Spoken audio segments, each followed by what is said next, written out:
গল্পটি শোনার মতো, আশা করি তোমাদের দাঁড়িয়ে যাবে এবং তোমরা হাতের কাজ করতে সবাই হেডফোন নিয়ে বসে যাও।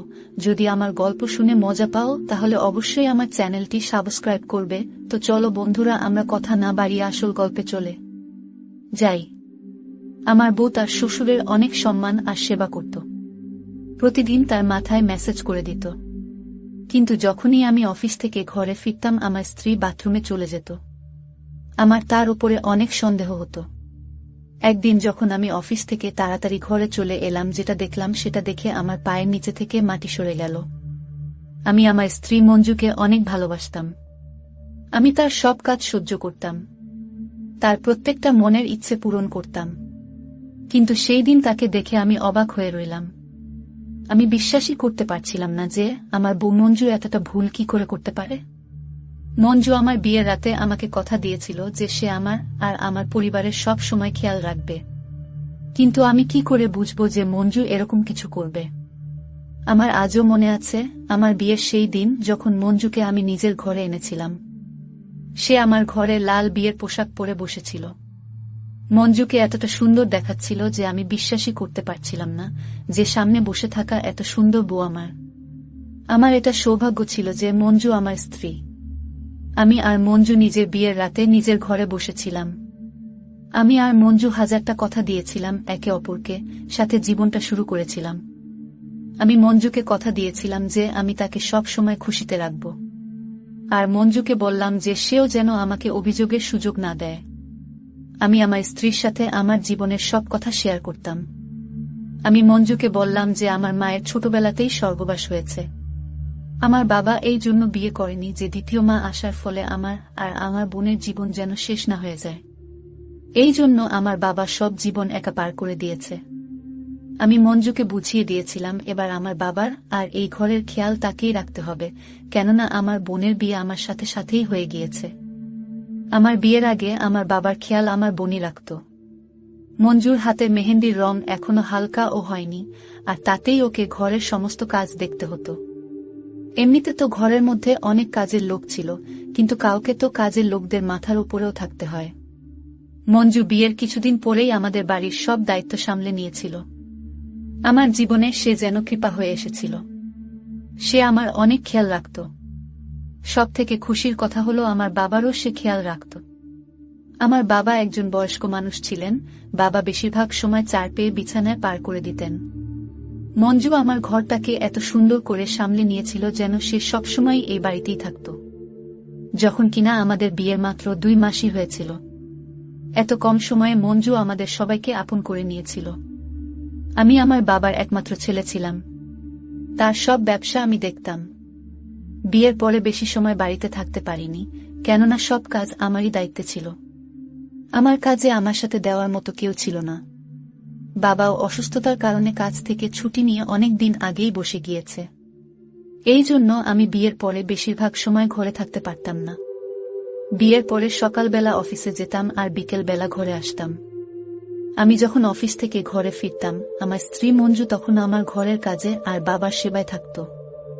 আমার বাড়িতে কাজের লোক বাকরের অভাব ছিল না, কিন্তু সে সবসময় বলতো বাবার ক্ষেত্রে কোনো ক্ষেত্রেই বোঝাপড়া করা উচিত না। যখন আমি এই জিনিসটা দেখতাম যে মঞ্জু আমার ঘরের এত ভালোভাবে খেয়াল রাখছে, তখন আমি ভাবতাম যে আমি কত সৌভাগ্যবান যে আমি এত সুন্দর, বুদ্ধিমতী আর এত খেয়াল রাখা একজন স্ত্রী পেয়েছি। কেননা আমাদের পরিবারে আমি আমার ভাইয়ের বউদের তার স্বামীর সাথে আলাদা করে ঘর বসাতে দেখেছি, আর তারা তাদের বাবাকেও একা ছেড়ে দিয়েছে। কিন্তু মঞ্জু তো আমাদের ঘর পরিবারকে জুড়ে রেখেছিল। আমার বোন যখনই শ্বশুর বাড়িতে আসত মঞ্জু আমার বোনের ততটাই খেয়াল রাখত যতটা আমার আর বাবার রাখত। আমার বোন যখন মঞ্জুকে বাবার খেয়াল রাখতে দেখল, সে আমাকে বলল, দাদা প্রায় শ্বশুর বাড়িতে বাবার জন্য আমি চিন্তা করতাম, কিন্তু এখন যখন থেকে বৌদিকে তার খেয়াল রাখতে দেখেছি, এবার আমার আর চিন্তা নেই। আমি তো নিজেই আমার বোনের থেকে এই কথাটা শুনেই অনেক খুশি হলাম। আর আমি নিজের বোনকে বললাম, মঞ্জুর থাকতে তোকে একদম চিন্তা করতে হবে না, ও বাবার অনেক ভালোভাবে খেয়াল রাখে। আমিও মঞ্জুর অনেক খেয়াল রাখতাম। তার কোনো জিনিসের অভাব হবে না, আমি কখনো অভাব হতে দেইনি। আমি মঞ্জুকে অনেক ভালোবাসতে থাকলাম। 1 মিনিটের জন্য তাকে দূরে থাকতে দিতাম না। যখন অফিস হতো তখন বারবার তাকে ফোন করতাম। একদিন বাবার শরীর হঠাৎ অনেক খারাপ হয়ে গেল। বাবা বলল যে তার পায়ে হঠাৎ অনেক ব্যথা হতে শুরু করেছে, আর কেননা সে এখন বেশিরভাগ সময় বিছানায় পার করে, এজন্যই তার পায়ে অনেক ব্যথা শুরু হয়েছে। ডক্টর বলেছেন বাবার পায়ে ম্যাসেজ করা দরকার, তার একটু কাজ করা উচিত, যাতে তার পায়ে ভালোভাবে চলাচল হতে পারে। ডাক্তার ম্যাসেজের সাথে সাথে কিছু ওষুধ বলে দিয়েছিলেন। ডাক্তার বলেছিলেন যে ম্যাসেজ করার সময় কোনো অবহেলা যেন না থাকে। আমি বাবার ওষুধপত্র মঞ্জুকে দিলাম। তাকে বললাম আমি তো অফিস থাকি, আর তাই সে যেন বাবার সম্পূর্ণ খেয়াল রাখে, আর প্রতিদিন কোনো না কোনো কাজের লোককে বলে নিজের সামনে তার পায়েতে যেন মেসেজ করিয়ে নেয়। এই কথার উত্তরে মঞ্জু যা বলল সেটা শুনে আমি তো অবাক হয়ে গেলাম। সে বলল, তোমার বাবা আমারও তো বাবা, আমি তার দায়িত্ব কোনো কাজের লোকের উপরে কি করে ছাড়তে পারি? বরং আমি নিজেই তার পায়ে মেসেজ করে দেব। আমি তো এই কথায় অনেক খুশি হয়ে গেলাম। আমি মঞ্জুর কপালে আদর দিলাম আর বললাম, আমাকে কখনো তুমি ছেড়ে দিও না, আমি তোমাকে অনেক ভালোবাসি। এখন মঞ্জু রোজ সকালে আমার সাথেই ওঠে, আমার জলখাবারের ব্যবস্থা করে, আর আমাকে অফিস পাঠায়। মঞ্জু রোজ বাবার পায়ে আর হাতে মেসেজ করে দেয়, যাতে তার শরীরের সবকিছু সঞ্চালন ভালোভাবে হয়, আর তার পায়ে যাতে ব্যথা না হয়। আমি যখন রোজা অফিস থেকে ঘর আসি আর যখন বাবার সাথে তার ঘরে দেখা করতে যাই, তখন বাবা অনেক খুশি হয়ে আমাকে বলে যে মঞ্জু তার অনেক সেবা করে, সে তো মঞ্জুর প্রশংসা দিয়ে যেন সেতু সেতু বন্ধন করতে চায়। আমার বাবা মঞ্জুকে অনেক আশীর্বাদ করে। আমি সৌভাগ্যবান ছিলাম যে মঞ্জুর মতো বউ আমি পেয়েছি। ব্যাস, আমাদের জীবনে শুধুমাত্র একটাই অভাব ছিল যে 1 বছর হয়ে গেছিল আর আমাদের সন্তান হয়নি। যখন আমরা ডাক্তারকে দেখালাম, তখন ডাক্তার বলল আমার আর মঞ্জুর মধ্যে কোনো সমস্যা নেই। আমি চিন্তায় ছিলাম যে যদি কোনো সমস্যাই না থাকে তাহলে আমাদের সন্তান কেন হচ্ছে না। যে কোনো মেয়ে যখন দেখে যে তার মা হতে দেরি হচ্ছে তখন সে চিন্তায় পড়ে যায়।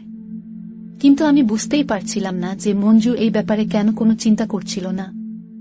আমার মনে হয় মঞ্জু বেশি ধৈর্যবর্তী মেয়ে, এজন্যই সে সহ্য করেছিল আর এজন্যই সে চিন্তাও করত না।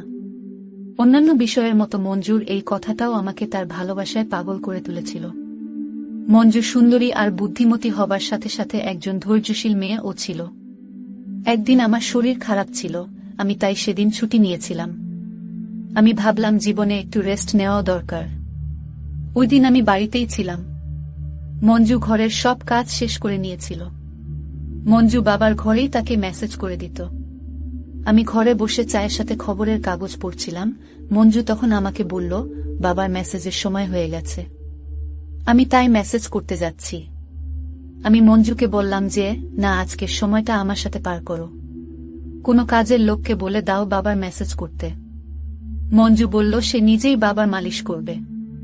আমি বললাম ঠিক আছে, তাহলে তুমি তাড়াতাড়ি এসো। আমি মঞ্জুর একটা অদ্ভুত ব্যাপার লক্ষ্য করেছিলাম। সে বাবার ঘর থেকে আসার পরে সাথে সাথে বাথরুমে চলে যেত। প্রথমে তো আমি ভাবতাম যে কখনো কখনো সে যায়, কিন্তু একবার নয় অনেকবার আমি এটা নোটিশ করেছিলাম যে মঞ্জু এরকমটাও করতে থাকে, আর বারবার সে ঘরে আসার পরে বাথরুমে চলে যায়। আমি ভাবতাম যে কেনই বা তেল দেওয়ার পরে বারবার হাত ধোবার জন্য সে বাথরুমে চলে যায়। এটা একদিনের কথা না, বরং মঞ্জু রোজই এরকম করত। আমার মনের মধ্যে একটা অদ্ভুত খেয়াল আসতে থাকল। একদিন আমার বোন এসেছিল। আমার বোন তার বাবার বাড়িতে কমই থাকত, কিন্তু এখন সে 2-3 দিনের জন্য এসেছিল। আমার বোনও মঞ্জুর এই ব্যাপারটা লক্ষ্য করেছিল যে বাবার ঘরে মেসেজ করতে গিয়ে ঘরের বাইরে আসতে না আসতেই বাথরুমে ঢুকে যায় সে। আমার সন্দেহ যেন সত্যিতে পরিবর্তন হতে শুরু করেছিল। আমার মাথার মধ্যে এই কথাটা বসে গিয়েছিল যে কিছু তো নিশ্চয়ই আছে। এই কথাটা আমার বোনও নোট করেছিল। এবার আমার এটাই জানতে বাকি ছিল যে আসলে আমার বউ মঞ্জু আমার বাবার ঘরে কি এমন করে। কেননা এটা যদি একদিনের কথা হতো তাহলে কোনো বিষয় ছিল না। আমি একদিন মঞ্জুকে ফোনে কথা বলতে শুনলাম। তার কথা বলার ধরন বলছিল যে সে তার বাড়িতে কারোর সাথে কথা বলছিল না। আমি ভাবলাম পরের বার ইচ্ছাকৃতভাবে বলবো যে আমার সাথেও কথা বলিয়ে দাও। ও এবারে ঘরে চলে এসেছে। যখন মঞ্জু ফোনে কথা বলছিল তখন আমি তাকে বললাম, মঞ্জু আমাকেও তোমার বাড়ির লোকের সাথে কথা বলিয়ে দাও। তখন মঞ্জু হঠাৎ করে অবাক হয়ে গেল আর বলতে থাকল, মায়ের ফোন তো বিচ্ছিন্ন হয়ে গেছে। এরপরে যখন আসবে তখন কথা বলিয়ে দেব। আমার এই কথাটাতেও সন্দেহ হলো। আজকাল ওর প্রতিটা কথায় আমার সন্দেহ হয়। এবার আমি মঞ্জুর এই ফোনের বিষয়টা জানার জন্য ছিলাম। একদিন আমি ইচ্ছা করে মঞ্জুকে বলে গেলাম যে রাতে অফিস থেকে দেরি করে আসব। কিন্তু এটা আমার আগে থেকেই ভাবনা চিন্তা করা প্ল্যান ছিল, যাতে আমি কিছুটা আগে আসতে পারি, যাতে মঞ্জু জানতে না পারে আমি ঘরে এসে গেছি। আর আমি লুকিয়ে দেখব যে মঞ্জু বাবার ঘরে আসলে কি করে। আমি মঞ্জুকে বললাম যে আমি অফিস থেকে দেরি করে আসব, কিন্তু আমি সময়ের আগেই অফিস থেকে ঘরে চলে আসি। আমি আমার শোয়ার ঘরে গিয়ে দেখলাম সেখানে মঞ্জু ছিল না। আমি বুঝে গিয়েছিলাম যে মঞ্জু বাবার ঘরেই হবে। আমি আস্তে আস্তে তার ঘরের দিকে গেলাম। আমি বুঝতে পারছিলাম না যে আমি ঠিক করছি নাকি ভুল করছি। আমি আমার মনের ভিতর থেকে সন্দেহ বের করতে চাইছিলাম। আমার বাবা এত বছর বিয়ে ছাড়াই ছিল, তাই আমার সন্দেহ যে আমার স্ত্রী তার সাথে। যখন আমি লুকিয়ে বাবার ঘরে দেখতে থাকলাম, আমি যেটা দেখলাম সেটা দেখে আমি অবাক হয়ে দাঁড়িয়ে রইলাম। আমি অবাক ছিলাম যে যেমন আমি ভেবেছিলাম তেমন তো নয়। আমি লজ্জিত ছিলাম যে নিজের স্ত্রীকে কি ভেবে ফেলেছিলাম। আর আমি নিজের বাবাকেও সন্দেহ করলাম। আমি দেখলাম মঞ্জু তো বাবার মাথার ম্যাসাজ করছিল। আর এমন কিছুই নয় যা আমি ভেবেছিলাম। আমি এটা ভাবার আগে আমার একবার বোঝা উচিত ছিল যে মঞ্জু একজন বিবাহিত মহিলা, আর সে ঘরের কাজ করায় ব্যস্ত থাকে। আমি যতটা খুশি ছিলাম এই জন্য যে আমার সন্দেহ ভুল বেরিয়েছে, ততটাই আমার নিজের উপরে আফসোস ছিল। আমি নিজের বাবা আর নিজের স্ত্রীর উপরে কি করে সন্দেহ করতে পারি। আমি নিজের চিন্তার জন্য লজ্জিত হয়ে যখন নিজের ঘরে বসেছিলাম, তখনই মঞ্জু ঘরে চলে আসলো। মঞ্জু আমাকে জিজ্ঞাসা করল, তুমি চলে এসেছ? তখন আমি বললাম, হ্যাঁ, আমার আসার কথা তো ছিল দেরি করে, কিন্তু আমার শরীরটা ভালো নেই, সেজন্য তাড়াতাড়ি চলে এসেছি। এই কথা সে যে জবাব দিল সেটা শুনে আমি চিন্তায় পড়ে গেলাম। মঞ্জু বলল যে সে জানত আমি অফিস থেকে তাড়াতাড়ি চলে আসব, কেননা সে অফিসে ফোন করেছিল। সেখান থেকেই জানতে পারে যে আমি বেরিয়ে পড়েছি। এবার তো আমার মাথার মধ্যে আবার ঘুরতে থাকলো যে কি জানি আজ মঞ্জু আর আমার বাবা কিছু করে থাকতে পারে, কেননা মঞ্জু তো জানত যে আমি ঘরে আসছি। আমি আজ যেটা দেখলাম সেটা ভুল বলে মনে হচ্ছিল। আমার মনে হচ্ছিল এখনো আমাকে সত্যিটা লুকানো হচ্ছে। আমি এবার সিদ্ধান্ত নিয়েছিলাম যে এই ব্যাপারটার পিছনের সত্যিটা আমি জেনেই ছাড়ব, যে মঞ্জু আর বাবা ঘরে কি এমন করে আর আমার থেকে লোকায়। আমার মনটা আর মাথাটা তো এবার চিন্তায় অস্থির হয়ে যাচ্ছিল। এইবার তো আমি চাইছিলাম যেভাবেই হোক সত্যিটা আমাকে জানতেই হবে। আমি ঠিক করে নিয়েছিলাম যে সত্যিটা থেকে আমি এবার জেনেই ছাড়ব, যাতে অন্তত পক্ষে আমার মনটা শান্তি পায়। একদিন আমি মঞ্জুকে বলিনি আর তাড়াতাড়ি অফিস থেকে বাড়ি চলে এসেছি। যখন আমি ঘরে এলাম তখন মঞ্জু ঘরে ছিল না। আমি কাজের লোককে জিজ্ঞেস করলাম, সে বলল যে সে বাবার ঘরে আছে। আর আমি এই সুযোগটারই অপেক্ষা করছিলাম, যে যেই মঞ্জু মেসেজের জন্য বাবার কাছে যাবে, আমিও দেখব যে সত্যিকারের কি হয় সেখানে। আমি নিজের বাবার ঘরের দিকে পা বাড়ালাম। আমি বাবার ঘরের দিকে যাচ্ছিলাম এটা ভেবে যে আমার মাথায় যে সন্দেহ আছে সেটা সত্যি না হয়ে যায়। আমি বাবার ঘরের দিকে গেলাম। আমি যা দেখলাম সেটা দেখে আমার পায়ের তলা থেকে মাটি সরে গেল। আমি ভাবতেও পারিনি যে মঞ্জু এমন করতে পারে। যে মেয়েটাকে আমি এত ভালোবাসতাম, যার মাথায় নিজের ভালোবাসার মুকুট পরালাম, সে আমাকে এভাবে ধোঁকা দিল। আমার এমন মনে হচ্ছিল যেন আমি আর দাঁড়িয়ে থাকার শক্তি পাচ্ছি না। আমি দেখলাম বাবার ঘরে মঞ্জু আর একটা ছেলে দাঁড়িয়েছিল, আর মঞ্জু আমার বাবাকে দিয়ে কোনো কাগজে সাইন করাচ্ছিল। আমি তো এখানে নিজের সন্দেহ দূর করতে এসেছিলাম, কিন্তু এখানে এসে তো আমি চিন্তার মধ্যে ফেঁসে গেলাম। আমি তো বুঝতেই পারছিলাম না যে হচ্ছেটা কি। মঞ্জু কি করছে আর তার পাশে দাঁড়িয়ে থাকা ছেলেটা কে? শুধুমাত্র আমি এটাই দেখছিলাম যে আমার বাবা জ্ঞান হারিয়ে থাকা অবস্থায় কাগজে সাইন করছিল। আমি এই ব্যাপারটার পরোয়া করিনি, শুধুমাত্র ভয় এইটুকু ছিল যে এমন কিছু না ঘটে যার জন্য আমাকে ওর থেকে দূরে যেতে হয়। কেননা আমি ওকে অনেক ভালোবাসি, আমি ওর থেকে দূরে যেতে চাইতাম না। যে ব্যাপারটার ভয় ছিল সেটাই হলো। আমি মঞ্জুকে কিছু বলতে শুনলাম, যেটা আমাকে অর্ধেকটা শেষ করে দিয়েছে। মঞ্জু আর ওই ছেলেটি এই ব্যাপারটা জানত না যে আমি দাঁড়িয়ে আছি সেখানে। মঞ্জু ওই ছেলেটিকে বলল, তাড়াতাড়ি এই বয়স্ক লোকটার থেকে সাইন নিয়ে নাও, আমি নিজের জিনিসপত্র বেঁধে নিয়েছি। আমার স্বামী আসার আগেই আমাকে এখান থেকে বেরোতে হবে। আমি এখনো বুঝতে পারছি না যে আমার ঘরে এসব কি হচ্ছে। আমার মাথা শেষ হয়ে যাওয়ার আগেই আমি দৌড়ে গিয়ে মঞ্জুর শরীরে হাত দিলাম, আর তার হাত দুইটা ধরে নাড়িয়ে তাকে বললাম যে, মঞ্জু, তুমি এটা কি করছো? আমি মঞ্জুকে জিজ্ঞেস করলাম, তুমি কি আমাকে ধোঁকা দিচ্ছ? মঞ্জু অদ্ভুতভাবে তাকিয়ে আমাকে জিজ্ঞেস করল, অফিস থেকে তুমি এত তাড়াতাড়ি কি করে চলে এলে? আমি মঞ্জুকে জিজ্ঞেস করলাম, আমি যা জিজ্ঞেস করছি তার উত্তর দাও। মঞ্জু আমার কথায় চুপ করেছিল। আমি মঞ্জুকে ছেড়ে ওই ছেলেটার পোশাকটা ধরলাম। মঞ্জু আমাকে বারবার বলতে থাকলো যে ওকে ছেড়ে দাও। আমি ছেলেটিকে পুলিশের হুমকি দিতে থাকলাম আর বললাম যে, সত্যি বলো, এখানে কি করতে এসেছ? না হলে পুলিশকে ধরিয়ে দেব তোমার। আমার এই কথায় ছেলেটা ভয়ে বলতে থাকলো যে সে মঞ্জুকে ভালোবাসে, আর তারা দুইজন বিয়ের আগে থেকে একে অপরকে ভালোবাসত। মঞ্জুর পরিবার তার বিয়ে ওই ছেলেটির পরিবর্তে আমার সাথে দিয়ে দেন। যখন মঞ্জু জানতে পারল যে তার বিয়ে একটা বড়লোক বাড়ির ছেলের সাথে হতে যাচ্ছে, মঞ্জু তার প্রেমিকের সাথে মিলে একটা প্ল্যান বানালো যে বিয়ের পরে আমার সব সম্পত্তি আর টাকা পয়সা ঘর থেকে নিয়ে তারা পালিয়ে যাবে। কেননা তার ভালোবাসার মানুষটি অনেক গরিব ছিল। সে আমাকে বিয়ে করে আমার সম্পত্তি লুটপাট করতে চেয়েছিল, আর এটাই ওর প্ল্যান ছিল, যার জন্য মঞ্জু আমাকে ধোঁকা দিল। সে একটা কথাতেই মঞ্জুর সব রহস্য খুলে দিল। এবার আমি বুঝতে পারলাম যে মঞ্জু আমার বাবার ঘরে কেন যেতে চাইত।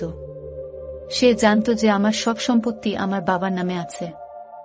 সে বাবার কাছে এই জন্য থাকত যাতে সে সুযোগ পেয়ে তাকে জ্ঞান হারিয়ে তার সব সম্পত্তি আর কাগজে সই করাতে পারে। এবার আমি বুঝলাম যে মঞ্জুর কেন কোনো সন্তান হচ্ছিল না, আর কেন তার এই বিষয়ে কোনো চিন্তা ছিল না। মঞ্জু চাইতো নিজের ভালোবাসার মানুষের সাথে পালিয়ে যায় আর যেন তার সাথেই জীবন পার করে। মঞ্জু সম্পত্তি আর নিজের ভালোবাসার মানুষের জন্য নিজের সুন্দর সংসারকে খারাপ করে নিল। এবার আমি বুঝলাম যে মঞ্জু কার সাথে ফোনে কথা বলতো। আমিই বোকা ছিলাম যে তাকে এত বিশ্বাস করেছিলাম। মঞ্জু সেই দিন বাবাকে জ্ঞান হারানোর ওষুধ খাইয়েছিল, যার জন্য সে জ্ঞান হারিয়ে গিয়েছিল। যদি আমি সঠিক সময়ে না আসতাম, তাহলে মঞ্জু না শুধু আমাকে ধোঁকা দিত, বরং আমার সব সম্পত্তি সে নিয়ে পালিয়ে যেত। আমি পুলিশকে ফোন করলাম। মঞ্জু আমার পায়ে পড়ে আমার থেকে ক্ষমা চাইল, কিন্তু আমি তাকে ক্ষমা করিনি। সে আমার বিশ্বাস ভেঙেছিল, সে আমাকে শেষ করে দিয়েছিল। আমি মঞ্জুকে মন থেকে ভালোবেসেছিলাম, আর সে একটা দুদিনের ছেলের জন্য আমাকে ঠকালো। ওই ছেলেটার জন্য যাকে কিনা একটুখানি ধুমকি দিতেই সে মঞ্জুর সব রহস্য খুলে দিল। এখন হয়তো মঞ্জু বুঝতে পেরেছে যে সে অন্যায় করেছে, কিন্তু এখন কি লাভ? এখন সময় চলে গেছে। মঞ্জু শুধু টাকার লোভে আমার সাথে প্রতারণা করেছে। সে একবারও ভাবেনি যে আমি তাকে এত ভালোবাসি। আমি তার প্রতিটি ইচ্ছা পূরণ করেছি, তবুও সে আমার সাথে এমন করেছে। মঞ্জু জেলে তার কর্মের জন্য শাস্তি ভোগ করছিল। মঞ্জুর বিশ্বাসঘাতকতার পরে আমি কোনো মেয়েকে বিশ্বাস করা বন্ধ করে দিয়েছিলাম। তখন আমার বোন বুঝিয়ে বলল, এই প্রতারক মেয়ের জন্য তুমি তোমার জীবন নষ্ট করো না। তুমি এখনো ছোট আছো, তোমার ভবিষ্যৎ জীবনের জন্য একজন মেয়ে খুঁজে বিয়ে করো। মঞ্জু চলে যাওয়ার পর আমি ডিপ্রেশনে চলে গিয়েছিলাম। আমার বোন এবং আমার বাবা আমাকে বুঝিয়ে বলল, এরপর আমিও আর মঞ্জুর চলে যাওয়ার কোনো টেনশন না নিয়ে অনেক ভালো একটা মেয়েকে বিয়ে করেছি। এখন আমাদের একটি ছেলে আছে। আমি আমার জীবনে অনেক সুখী। সব মানুষ এক নয়। জেল থেকে ছাড়া পেয়ে মঞ্জু অনেকবার আমার সাথে কথা বলার চেষ্টা করেছিল, কিন্তু আমি সেই প্রতারক মহিলার ছায়াও দেখতে চাই না। বন্ধুরা, আজকের ভিডিওটা এখানেই শেষ করলাম। অনেক কষ্ট করে ভিডিওটি আপনাদের জন্য বানিয়েছি। যদি ভিডিওটি আপনাদের ভালো লেগে থাকে তাহলে একটা লাইক করবেন এবং চ্যানেলটি অবশ্যই সাবস্ক্রাইব করবেন। এই আশা ব্যক্ত রেখে আপনাদের কাছ থেকে বিদায় নিচ্ছি আমি। দেখা হবে আগামীকালের নতুন কোনো ভিডিওতে। সে পর্যন্ত সবাই ভালো থাকুন, সুস্থ থাকুন। ধন্যবাদ।